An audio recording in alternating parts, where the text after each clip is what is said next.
Yang pertama adalah paramecium. Seperti ini gambarnya. Yang pertama ada pelikel yang fungsinya untuk memberi bentuk tubuh pada paramecium serta karena sifatnya yang elastis memungkinkan sel untuk berproduksi. Yang kedua ada silia sebagai alat gerak, alat untuk mengumpulkan makanan, dan sebagai reseptor sensori untuk mendeteksi rangsangan dari lingkungan sekitar.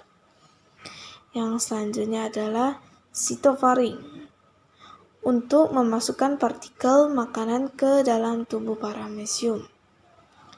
Yang selanjutnya adalah sitoplasma.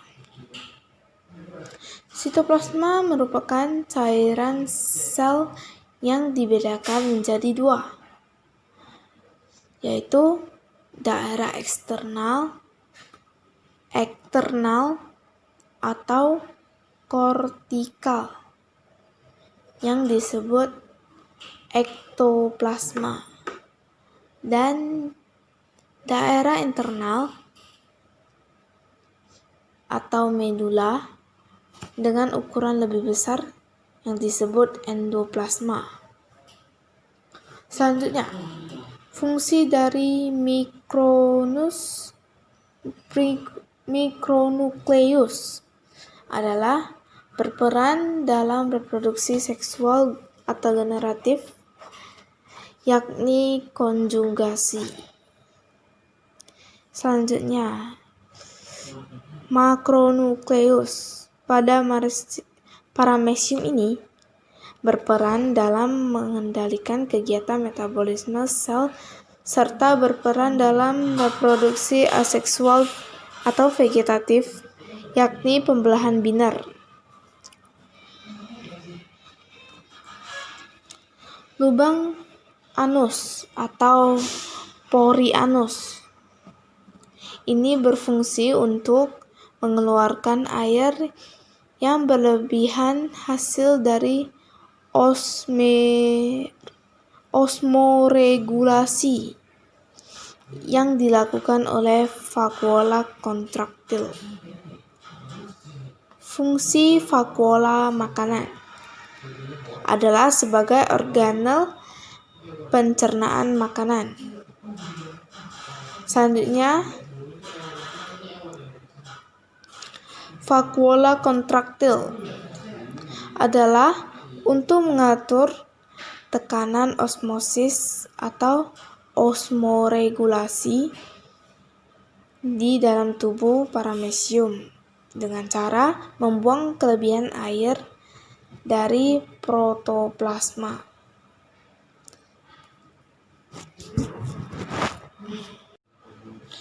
Yang kedua ada amoeba sp. Yang pertama, ada membran sel yang fungsinya untuk melakukan perubahan bentuk. Yang kedua, nukleus untuk mengatur proses pertumbuhan dan reproduksi amoeba. Ketiga, vakuola kontraktil. Ini berfungsi akan mendukung mengurangi terjadinya kelebihan air keluar, maka amoeba tidak akan meledak. Keempat adalah pseudopodium atau kaki palsu, di mana pergerakan amoeba bisa dilakukan dengan adanya perenggangan pada sitoplasma ke dalam. Kelima, vakuola pencernaan, sebuah rongga yang sangat bertanggung jawab untuk melaksanakan proses pencernaan yang berlangsung di dalam amoeba. Selanjutnya, vakuola makanan, organisme mikroskopis yang diambil ke dalam sitoplasma dengan setetes air membentuk vakuola sementara.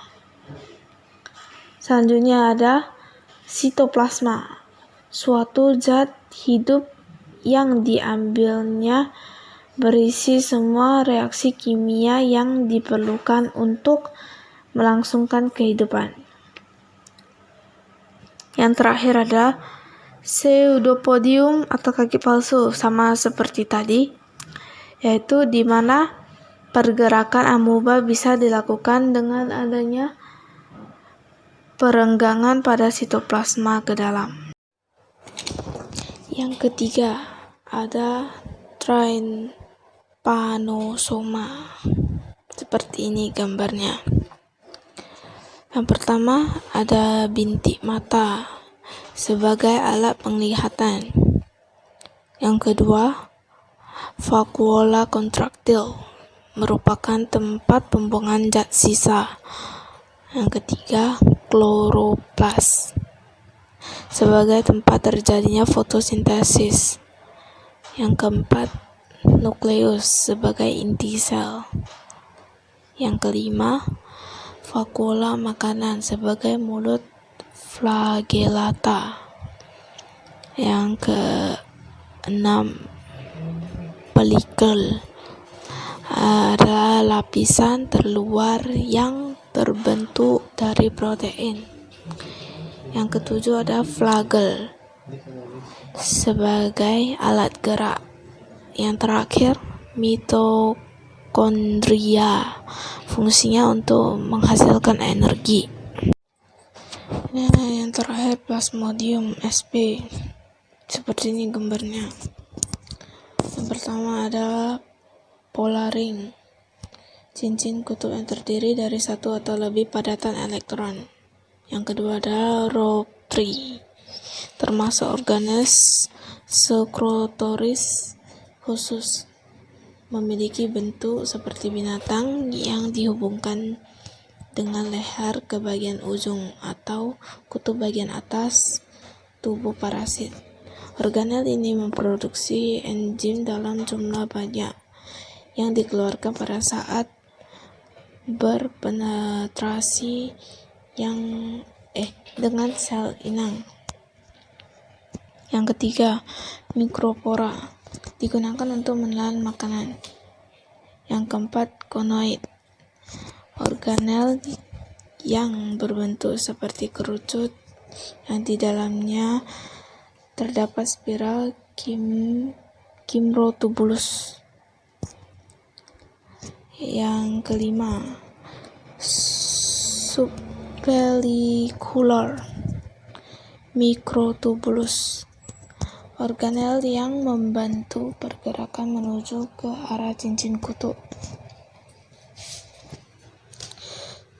Yang keenam, mitokondria sebagai pabrik energi sel yang menghasilkan energi.